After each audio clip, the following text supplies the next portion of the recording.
প্রিয় শিক্ষার্থীরা, আশা করি সবাই ভালো আছো। আজকে তোমাদের সামনে তোমাদের পদার্থবিজ্ঞান বিষয়ের তরঙ্গ কি এবং তরঙ্গ সম্পর্কিত কয়েকটি রাশি সম্পর্কে আলোচনা করার চেষ্টা করব। তো প্রথমেই আসো, তরঙ্গ সম্পর্কে বিস্তারিত বলতে গেলে আমরা বলি যে যখন কোনো একটি পর্যায়বৃত্ত আন্দোলন কোনো জড় পদার্থের মধ্যে দিয়ে এক স্থান থেকে অন্য স্থানে শক্তি সঞ্চালিত করে, কিন্তু মাধ্যমের কণাগুলো এক স্থান থেকে অন্য স্থানে স্থানান্তরিত হয় না, তখন আমরা তাকে তরঙ্গ বলি।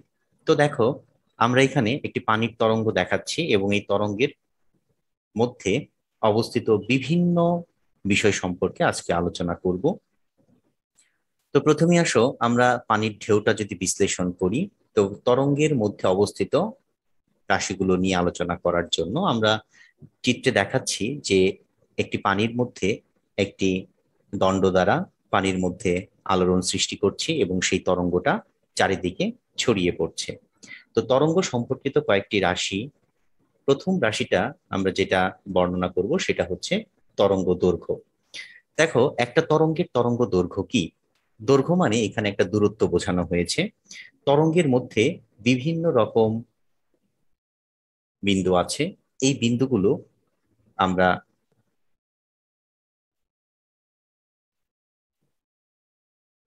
মধ্যবর্তী দূরত্বগুলো হবে তরঙ্গ দৈর্ঘ্য। তো তরঙ্গ দৈর্ঘ্য বলতে আমরা তরঙ্গের কোন অংশটা বুঝি একটু দেখো। এই যে তরঙ্গের উপরস্থ এই দুটি বিন্দুর মধ্যে যে দূরত্ব, এটাকে বলা হচ্ছে তরঙ্গ দৈর্ঘ্য, অথবা এই দুটি বিন্দুর মধ্যে যে দূরত্ব সেটাকে বলা হচ্ছে তরঙ্গ দৈর্ঘ্য। তাহলে তরঙ্গ দৈর্ঘ্য আসলে মূলত কি?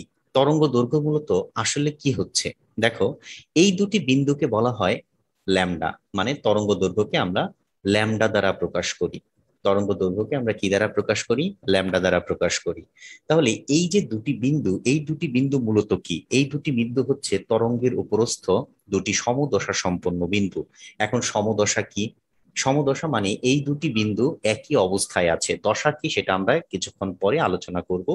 তো তরঙ্গের মধ্যে এই যে সমদশা সম্পন্ন দুটি বিন্দুর মধ্যবর্তী দূরত্ব, সেটাই হচ্ছে তরঙ্গ দৈর্ঘ্য। আসলে এখানে সমদশা সম্পন্ন যে দুটি বিন্দু সেটা কিন্তু অবশ্যই পরপর হতে হবে, অর্থাৎ পরপর দুটি সমদশা সম্পন্ন বিন্দুর মধ্যবর্তী দূরত্বই হচ্ছে তরঙ্গ দৈর্ঘ্য।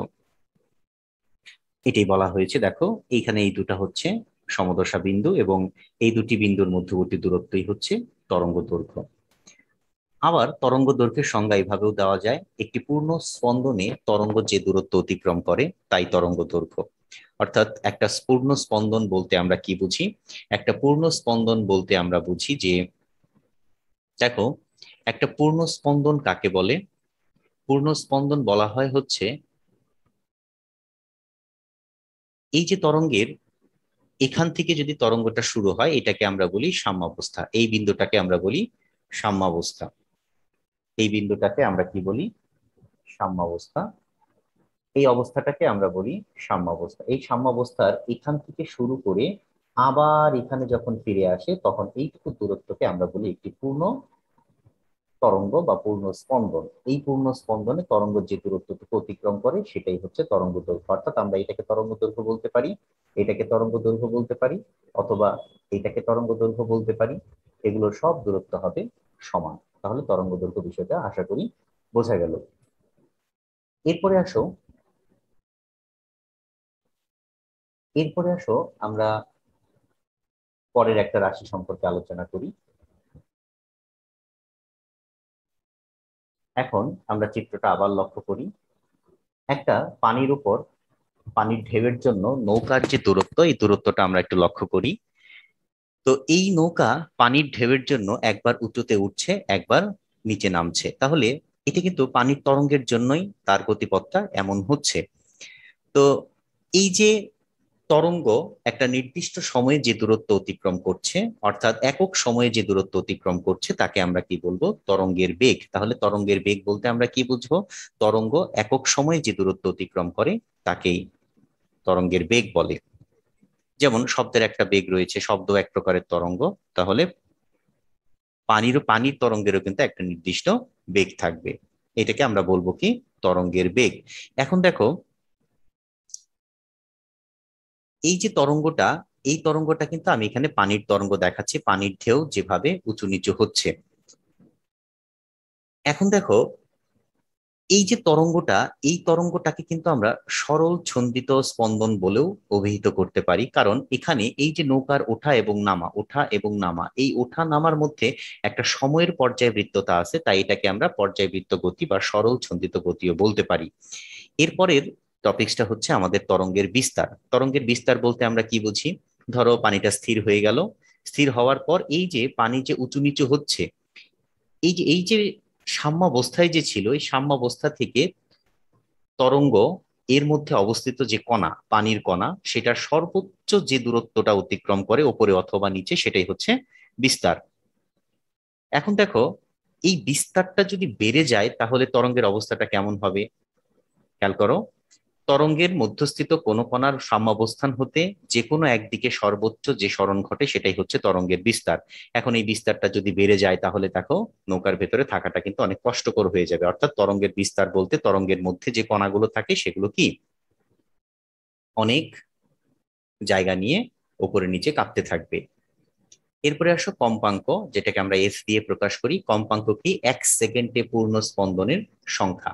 এক সেকেন্ডে যতগুলো পূর্ণ স্পন্দন সম্পন্ন হয় তাকে আমরা বলি কম্পাঙ্ক। এখন দেখো এক সেকেন্ডে কতগুলো পূর্ণ স্পন্দন সম্পন্ন হবে।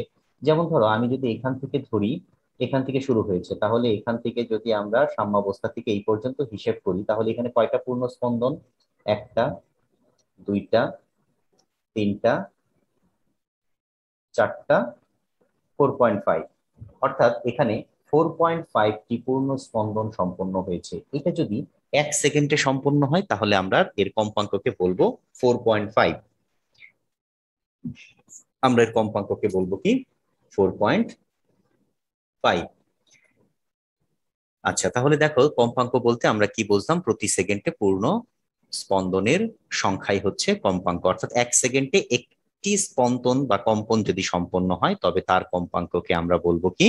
এক। তার কম্পাঙ্ককে আমরা কি বলবো? এক। অর্থাৎ এক হার্জ। হার্জ কি? হার্জ হচ্ছে কম্পাঙ্ক পরিমাপের একক, যেটাকে এইচ জেড দ্বারা প্রকাশ করা হয়।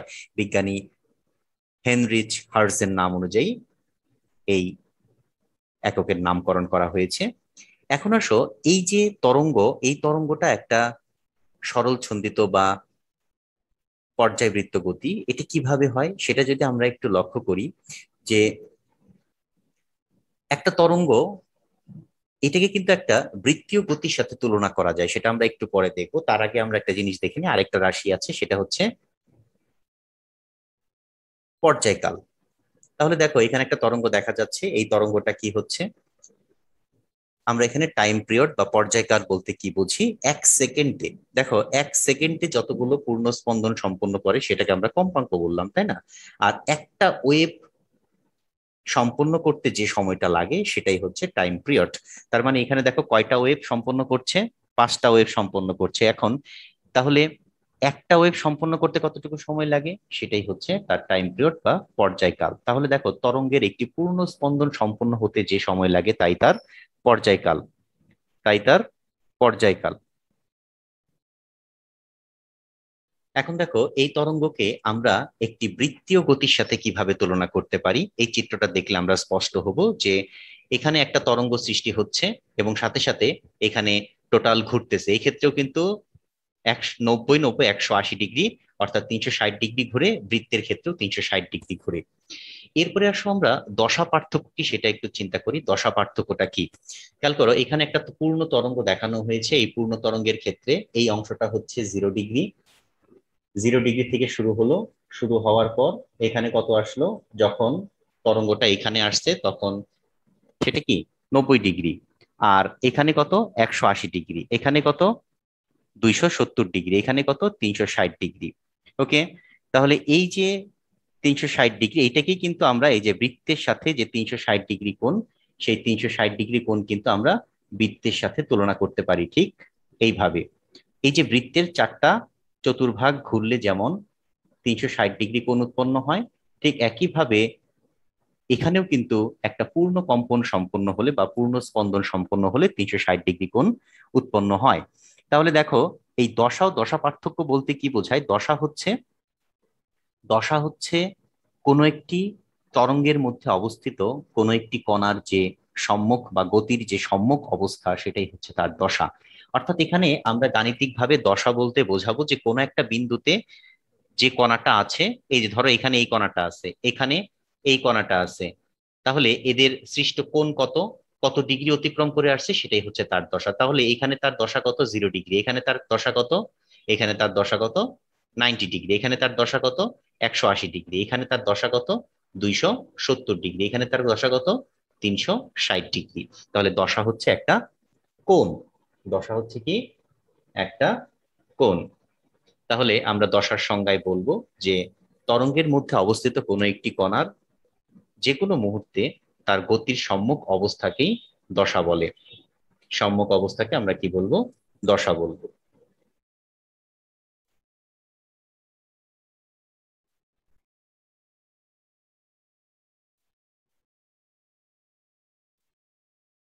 তো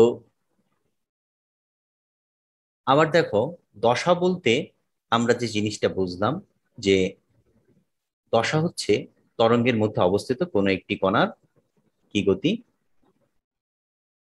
গতির সম্মুখ অবস্থা।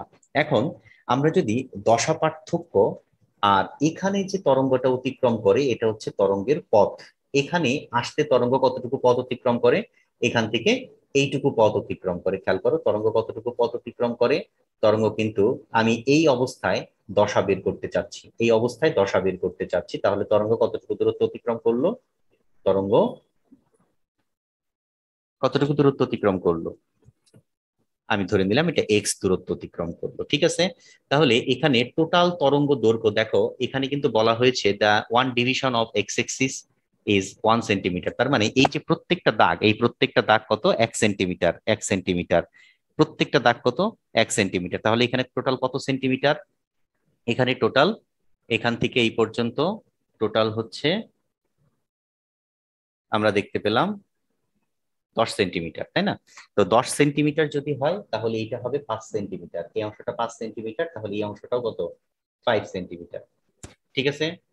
2.5 সেন্টিমিটার, সরি, 2.5 সেন্টিমিটার। এখন আমি যদি এই বিন্দুর দশা পার্থক্য বের করতে চাই, দশা পার্থক্য বের করার একটা শর্ত হচ্ছে phi equal to x divided by lambda into 2 pi. তাহলে দেখো আমি যদি এখানে এক্স এর মান কত বসাই, এক্স এর মান যদি 2.5 বসাই, এবং ওয়াই এর মান ওয়াই বলে, ল্যামডার মান যদি 10 সেন্টিমিটার বসাই, তাহলে 2.5 কে 10 সেন্টিমিটার দ্বারা ভাগ করার পর যা পাবো সেটার সাথে কাটাকাটি করলে দেখবো আমরা এখানে ঠিক পাই/2 পাচ্ছি।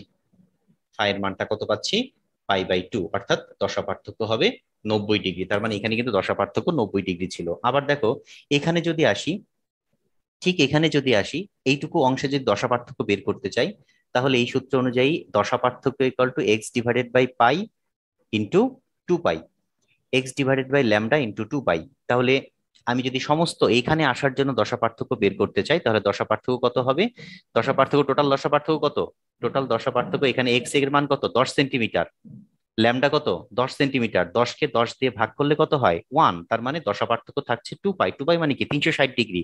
তাহলে দেখো তো এখান থেকে এই পর্যন্ত আসতে টোটাল আমরা কত জানি, এখান থেকে এই পর্যন্ত আসতে টোটাল কিন্তু 360 ডিগ্রি কোণই অতিক্রম করে। তাহলে দেখো দশা পার্থক্য মিলে যাচ্ছে। এই ছিল আমাদের দশা পার্থক্য কি, এবং দশা পার্থক্য আমরা কিভাবে পরিমাপ করব তার একটা পদ্ধতি। তো এই ছিল আজকে আমাদের তরঙ্গ সম্পর্কিত কয়েকটি রাশি।